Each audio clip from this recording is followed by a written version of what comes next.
Good morning everyone. Ayan, so for today's video ay tara at samahan niyo po ako magluto nitong ating napakasarap na chop suey. At syempre, sasamahan po natin yan ng pritong tilapyang isda. So yung ating chop suey guys, ang lahok natin lang dyan is atay ng baboy. So tara na guys at samahan niyo po magluto and enjoy watching po. Ayan, kung bago pa lang po kayo sa aming page, at sa aming channel, huwag niyo po sanang kalimutan mag-like, mag-follow, at mag-subscribe para palagi po kayong updated sa aming mga bagong video na i-upload. So yun na nga guys, sa ating kawali, ayan, naglagay na tayong konting mantika at nagisa na tayo ng ating bawang at sibuyas. At pagkatapos ay nilagay na rin natin dyan yung ating atay ng baboy. Tapos nilagyan na rin natin ng asin na pampalasa para may lasa na yung ating atay. Tapos naglagay na rin tayo ng paminta. At pagkatapos, ayan, ilagay na rin natin dyan yung ating carrot at yung ating sayote. Ayan, medyo malalaki yung paka-slice natin itong ating pang chop suey. Ayan, itong ating carrot saka nitong ating sayote.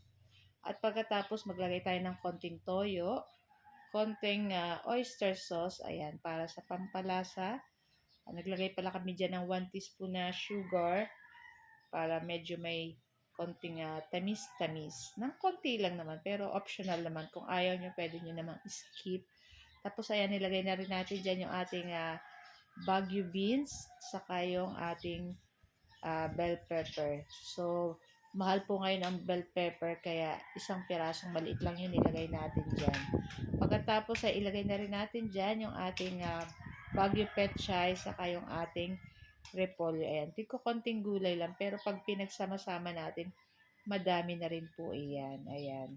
So, pagkatapos ilagay na rin natin dyan yung ating tinunaw na cornstarch sa tubig, itong ating slurry para pangpalapot dito sa ating sabaw ng ating chop suey. Ayan. Pwede pa po kayo maglagay kung ano pang gusto niyo mga pampalasa. Para sa akin, okay na po iyan. So, na nga at luto na rin naman po ito kasi madali lang naman pong maluto ang ganitong mga gulay. Wag lang natin i-overcook para pag kinain natin ay medyo crunchy pa yung gulay. So, ayan na nga, i-transfer na po natin iyan sa ating plato.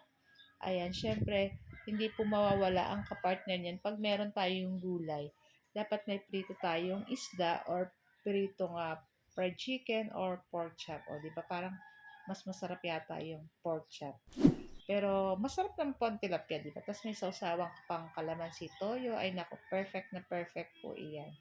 So yun na nga, at hinati lang natin dyan yung ating tilapia para may ulam pa tayo hanggang gabi. O, di ba? So yun na nga, at luto na rin tong ating tilapia. Ahunin na rin natin iyan at ready na rin po. Ayan.